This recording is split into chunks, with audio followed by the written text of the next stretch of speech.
Pac was in Vegas, and him and his dudes now. They found out where Jay was at. Jay wasn't gonna come out the hotel. He was gonna miss that. Pac was in Vegas, and him and his fellows, now they found out where Jay was at. Jay wasn't GNA come out the lodging. He planned to miss that exhibition.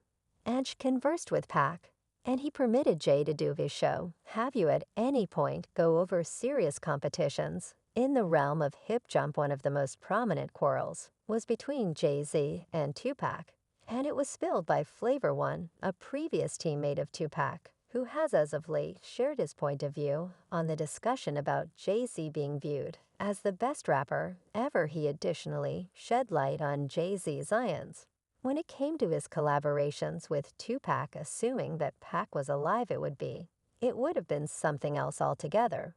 At as much cash as Jay-Z has, he actually hasn't achieved what Tupac achieved. There have been hypotheses in regards to Jay-Z's consciousness of his companion Diddy's supposed contribution in an arrangement focusing on Tupac.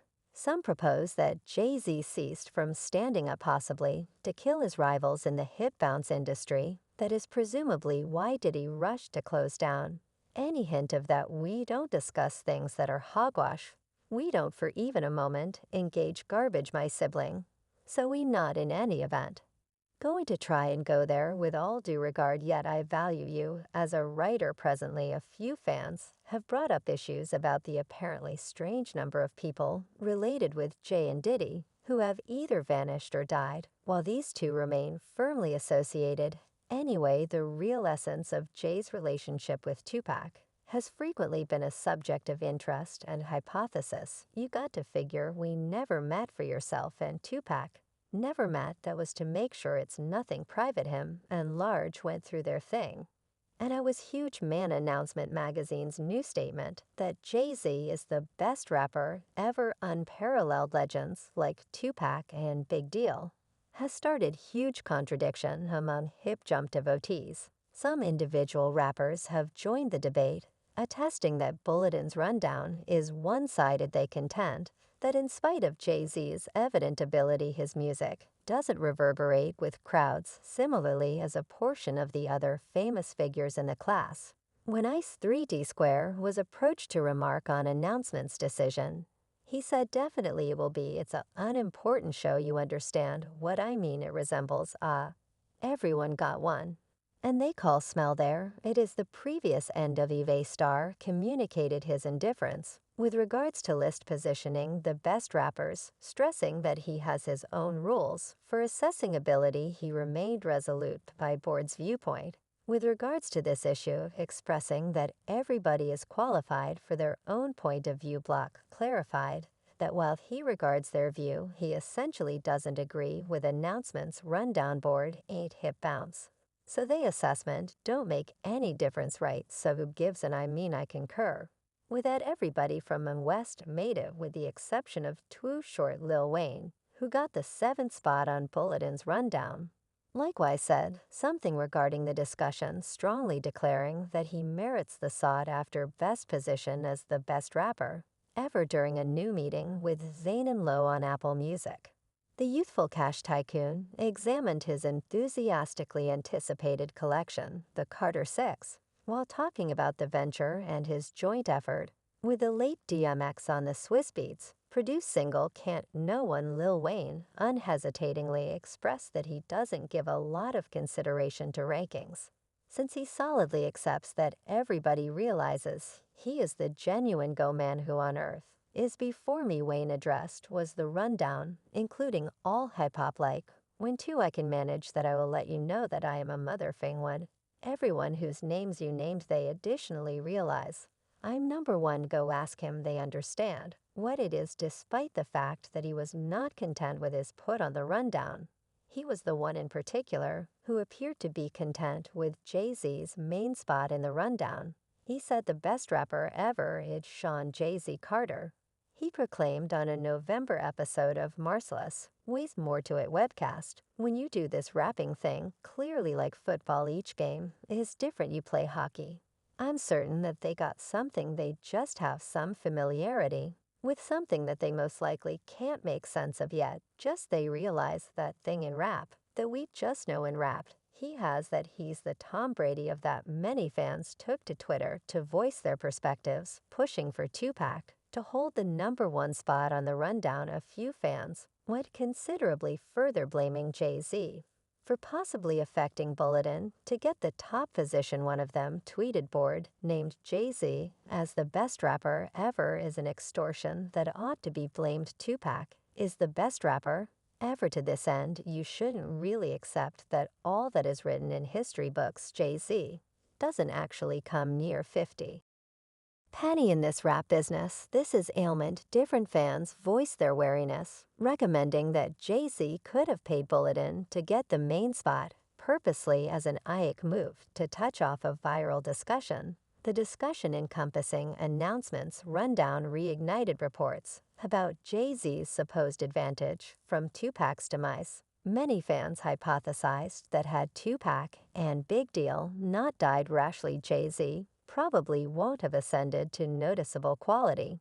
To give some setting, verifiable bits of gossip proposed that Jay-Z was uneasy about Tupac possibly eclipsing him because of what was seen as a charm deficiency on Jay's part. Folks went through a ton of show and achievement. You equal your excursion with their like B and Poe. They generally open entryway. They laid the diagram for myself.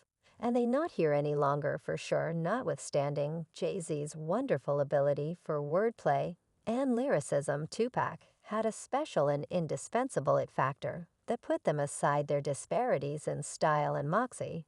Were striking. Jay-Z wound up entangled in a public fight with Tupac, which raced after he lined up with Tupac's opponent, Big Deal, who was firmly connected with East Coast rap. Discussion. This contention among East and West Coast rappers added one more layer of intricacy to their connections.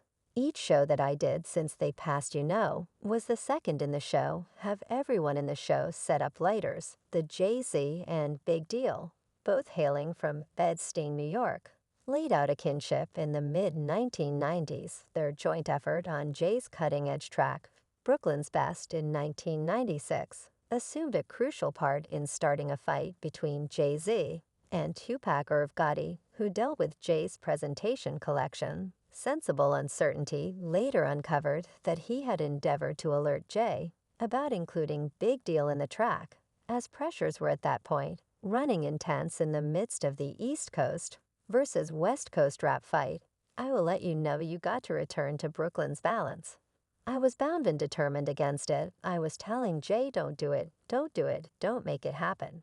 And he was like, why? As per Irv Gotti, the prime supporter of Homicide Inc., Tupac had worries that Jay-Z's cooperation with Biggie on the 1996 track Brooklyn Best could bring Jay-Z into the continuous quarrel among Tupac and Big Deal. Irv Gotti shared this understanding, making sense of that. Tupac's reactions of Jay-Z originated from his fears in regards to their melodic relationship on that specific track. He went on Jay's on the record with him, so presently he resembles "You Ain't Nobody Like Me" Fizz. And he begins besieging on Jay. Tupac and Big Deal, who were at first cordial, had a run-in around 1994. This run-in happened after Tupac was ransacked and shot multiple times at the Quad Studio. Tupac accepted that Biggie and Diddy knew about the arrangement, yet neglected to caution him, which prompted his firmly established hatred. Biggie, anyway, later denied any association in the occurrence. This occasion assumed a critical part in energizing the East Coast-West Coast hip bounce competition and added to the consideration between the two craftsmen. I didn't believe that he should fight. I simply needed to do it without his help, since we was companions with Enormous. After the Quad Studios episode, the connection among Tupac and Big Deal decayed, quickly prompting public trades of disses between them. Presently, before Jay-Z delivered Brooklyn's Best, Big Deal dropped Who Showed Ya. This further raised the strains between the East Coast and West Coast rap scenes, with many expecting that Who Shia was aimed at Tupac, given the unstable climate and elevated enmity. Irv Gotti's anxiety that Jay ought to have held up prior to delivering his track with Big Deal was unquestionably reasonable. Assuming that they have twins, he most likely have Tupac's and Jay's on the record with him, so presently he resembles you ain't no similar to me, Jay-Z. Then he began bombarding on Jay anyway. Jay-Z chose to continue with the arrival of Brooklyn's best, in spite of the admonitions from Irv Gotti. This move, additionally, exacerbated the all-around tense circumstance in the tune Big Deal, straightforwardly called out Tupac in his stanza, alluding to him as his child, and suggesting the bits of hearsay encompassing Tupac's supposed association with Big Deal's better half, Confidence Evans. Biggie wrapped me in train, had two spots the two for five stirs things up around town tops, got to go Coolio implies. It's getting excessively sweltering on the off chance that Confidence have twins. She'd most likely have Tupacs, headed a Tupac. This melodious showdown just added more fuel to the shoot of their continuous quarrel, and added to the heightening aggression between the two coasts.